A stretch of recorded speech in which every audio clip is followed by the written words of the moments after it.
Quando Jesus afirmou nas Escrituras que quando um demônio é expulso de um corpo, ele sai para lugares desertos, procurando um corpo para ele habitar. Não encontrando, ele volta para o lugar de onde ele saiu. E se ele encontrar esse lugar, este corpo, limpo e adornado como ele gosta, ele volta para este corpo, só que desta vez ele traz 7 espíritos piores do que ele mesmo.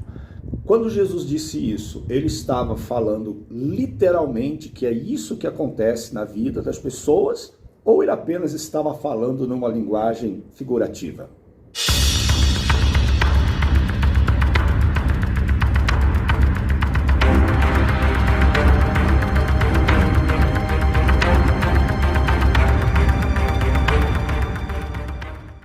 Bem, o que Jesus queria dizer é exatamente isso. Muitas pessoas têm sofrido e o sofrimento delas é causado por espíritos malignos, que de alguma forma encontraram espaço na vida dela. Ou alguém fez alguma coisa, alguém pagou para aquele espírito entrar, ou a pessoa mesmo, sabendo ou não, procurou por essas coisas, e agora ela está sofrendo, ela está tendo problema, ela está com a vida amarrada, ela está doente, ela está tendo desavença em casa, ela, enfim, está sofrendo. Aí vamos que essa pessoa procure ajuda.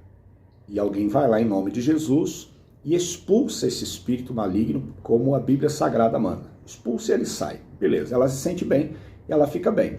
Só que por um tempo, porque a Bíblia diz que esse espírito do mal, ele sai, ele obedece, porque foi dada a ordem em nome de Jesus, então ele tem que sair. Ele sai. Passado um tempo, ele volta para ver se aquela pessoa deu jeito na vida dela.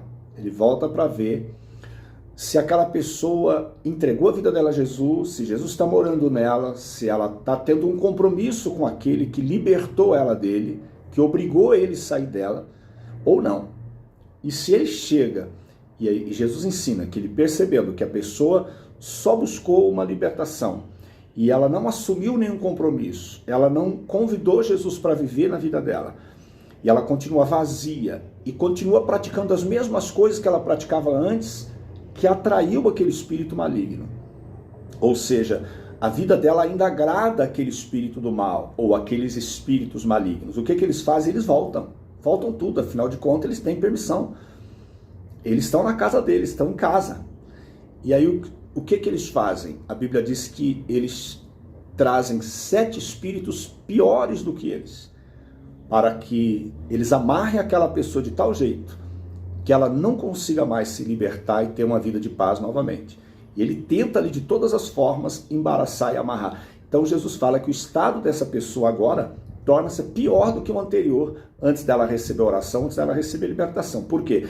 Porque uma vez liberta, ela não ocupou a sua vida com Deus, ela não entregou sua vida a Jesus, ela não preferiu as coisas de Deus. Ou seja, ela não queria aquele tormento, ela não queria aquele espírito maligno, mas ela quer todas as coisas que diz respeito àquele espírito maligno. Ela só não quer Deus na vida dela. Ela quer Deus só para ajudá-la a se libertar, ajudá-la a ficar bem. Mas ela não quer Deus na vida dela, não quer compromisso de uma vida com Deus. Então aquele espírito continua tendo liberdade, a casa continua sendo dele. Ela está vazia sem Deus, então ele volta. Quando Jesus disse que ao ser expulso um demônio, depois ele volta para ver como está, e encontrando do jeito que ele gosta, ele entra de novo na pessoa e chama 7 piores do que ele, Jesus estava falando literalmente que é isso que acontece. Portanto, se você busca em Deus uma libertação, se você alguma vez foi atormentado por coisa ruim, buscou a ajuda de Deus e se libertou, assuma um compromisso com Jesus. Entregue tua vida a Ele, ande com Ele, não abra mão da presença de Deus. Leia o Salmo 91 para você ver. Quem fica refugiado no Senhor não precisa ter medo de coisa ruim. Quem está refugiado em Deus, habita no esconderijo do Altíssimo, não precisa ter medo de coisa ruim. Mas quem não habita, precisa ter medo sim, porque o mal é cruel. A Bíblia diz que ele veio matar, roubar e destruir. Ele não tem piedade de ninguém. Quem tem piedade e misericórdia é Deus.